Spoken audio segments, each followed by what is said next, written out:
Welcome back to Outdoors with Larry Ray on ESPN 790 AM. Brought to you proudly by the Tennessee Wildlife and Resources Agency. Hey, good Saturday morning, and welcome back to Outdoors with Larry Ray.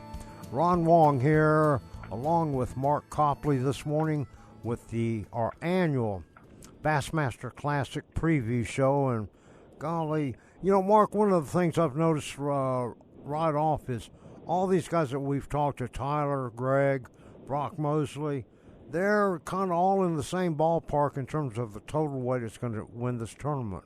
Does that not surprise you?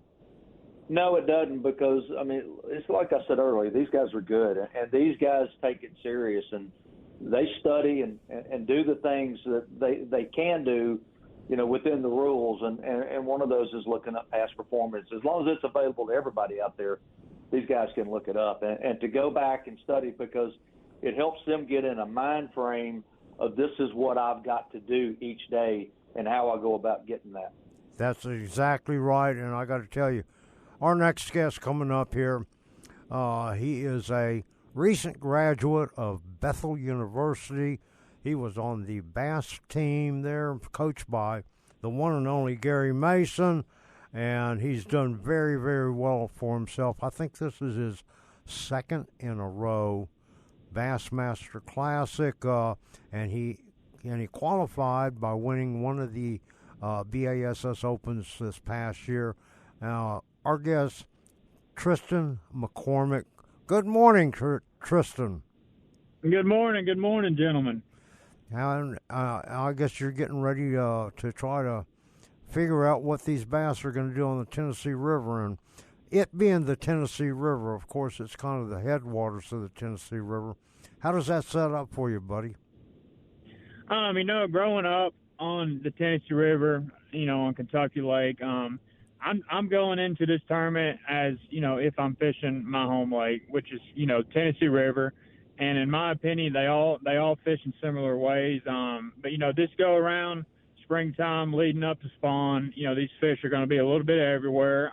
We got some weather coming in, so it's going to be really cold in practice and then warm up throughout the week and a lot of rain. So, it's going to change a lot. I don't know. I just see a bunch of moving baits happening, and you can really cover a lot of water and try to get as many bites as you can. At least that's my goal anyways. Well, when you talk about moving baits, Tristen, what type baits are you talking about? Shallow baits, or like a chick magnet, or a 1.5, or 5X, yeah, 5XDs? Yeah, I have a bunch of plugs tied on. I have anything from a chick magnet, that little flat side type of deal, and to a 1.5, a 2.0, got a 5XD tied on. And something I'm really going to lock in my hand is going to be a Thunder Cricket, just because that's my confidence bait, and I can just cover so much more water. And, Tennessee River, a lot of big shad in here, so, that's my go-to bait this time of year is a Thunder Cricket. Ron, I think it's really interesting that everybody talks about some type of vibrating swim jig, whether it be like our Thunder Cricket or the other ones that are out there. But it's the vibrating swim jig has not replaced the spinnerbait, but you just don't hear as much talk about a spinnerbait anymore as you do. And the spinnerbait that's what Strike King started as. We were a spinnerbait company. But it's amazing how things have changed, and everybody has some type of vibrating swim jig tied on at pretty much every tournament. Yeah, Mark, that's a good point. The spinnerbait is a well-known name. Everybody knows that. But, when these vibrating jigs started coming out, you can just cover so much more water. You can fish it fast. You don't have to slow down. And I'm terrible at slowing down. I like to turn and burn. Every reel I own, I think the slowest reel I own is like a 7.2-1 or something. So I'm not a slow person guy, and, I can lock that Thunder Cricket in my hand and really, really cover some water. Well, now, with cooler water temperatures because of the weather we've got coming in, and, at this time of the year, although it should be a lot higher, don't you have to slow down some? If you come across a lay down or, say a dock that looks good, you can definitely pitch a jig around. and you can probably slow down, and that's probably where your bigger bites are going to come from when you slow down. But in my head, if I put that thunder cricket or a crankbait or whatever it is, something fast and erratic, in front of as many fish as I can, eventually in my head I feel like I'm going to run into one. Instead of going slow and flipping docks, you might have to flip 20 docks before you catch one, but you might catch a 5-pounder, or I can go down the bank as fast as I can go, chunking and winding, and put it in front of 6 or 7 5-pounders. I've got a 2-part question here, one for Mark and one for you, Tristen. And I'm going to go to Mark first. Mark, what does it mean to have somebody like a Tristen McCormick on the Strike King staff, pro staff? Well, first of all, Tristen is a quality person, first and foremost. And it's, we pride ourselves at Rather Outdoors. And in the past, when it was just Strike King, we've always prided ourselves on having guys that we knew were not going to go out there and embarrass you anyway, but most importantly are competitors. And Tristen is one of the young and upcoming stars out there, and he's already proven himself from the start. And he comes from that great program at Bethel where you got guys like John Garrett and Cole Floyd, and I know I'm gonna miss some others, but so they were prepared early for competing coming out of Bethel, and I was gonna bring up Tristan's talking about throwing fast. He's not scared to slow it down and throw a drop shot. That's how he won Hartwell. So that's right. Tristen he's adaptable, and I won't call him a jump fisherman, but I will call him an all-around angler. Yeah. Second part of the question, Tristen, what does it mean to be part of the Strike King family? You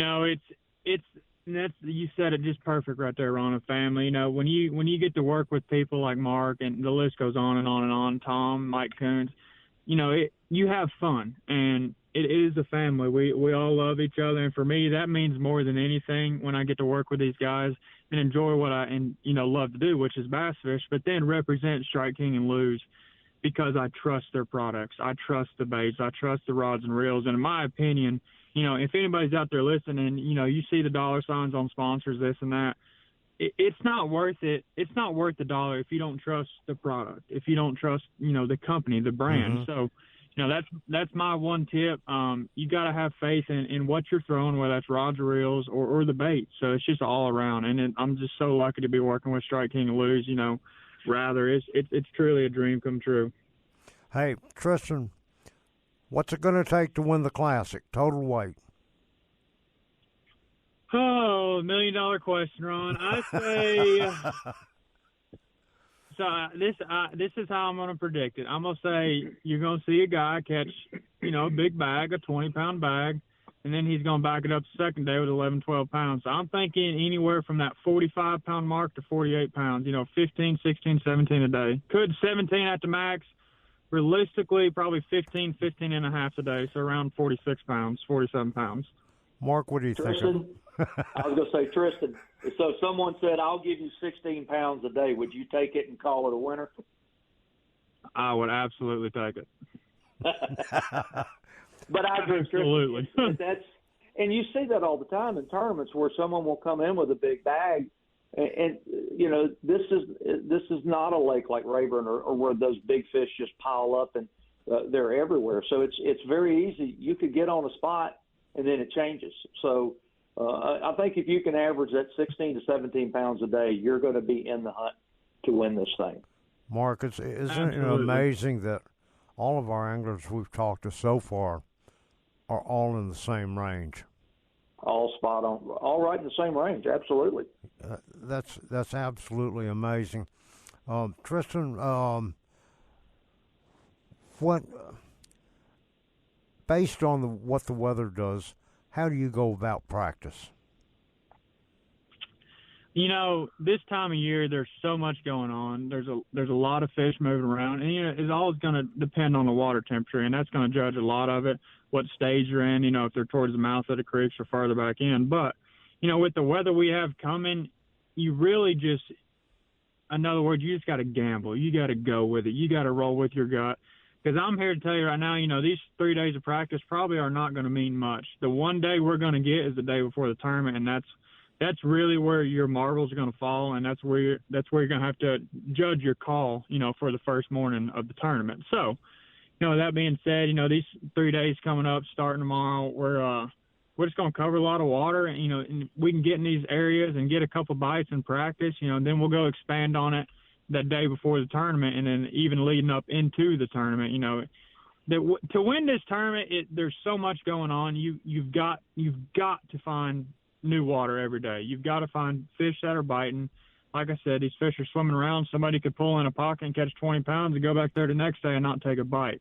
So, like I said, they're swimming around a lot, and they're waiting. I mean, they know what's going on, and they're just waiting on that light switch. That's what I always call it. Mark, we've got a minute left. Any questions from Tristen? No questions. I'll tell him like I tell every other one of our guys that you did your time in the expo last week, so I don't want to see you in the expo this week. I want you out on the water every day. Most importantly, I want you out there having fun. Soak it in. This is your second one, so you know what to expect, but never take them for granted when you get an opportunity to fish this, because this is the absolute biggest stage that there is. It is. It's just like I said earlier. It's Super Bowl. It's the Daytona 500. It's that one that everyone out there, if they want to be a tournament angler, their goal is to fish the Classic one day. So I just wish you nothing but good luck, safe travels there, and next time I see you is when you're raising that trophy at the end. That's right. Well, Tristen, we at Outdoors with Larry Ray want to wish you all the best. Stay safe. Wishing you tight lines. I know I'll see you next week there at Media Day, and hopefully on the stage each and every day at the tournament. All the best, my friend. Thank you, guys. Have a good one. All right. Thanks, hey, Kristen. Listen, Mark, I got to tell you something. What a fine gentleman. I look back at all the names that you named that came out of Bethel University. Gary Mason's done a great job. Yeah, really incredible. And sure. Those kids come out prepared, and the one I keep pulling for John Garrett. He's come so close to qualifying for the elites, and he's going to do it. He'll make it. Incredible angler. He'll make it. But yeah, those guys, they're quality people, and the more time you get to spend around them, the more you fall in love with them. Yep. Hey, we got to take a quick break before we start our last segment here on Outdoors with Larry Ray.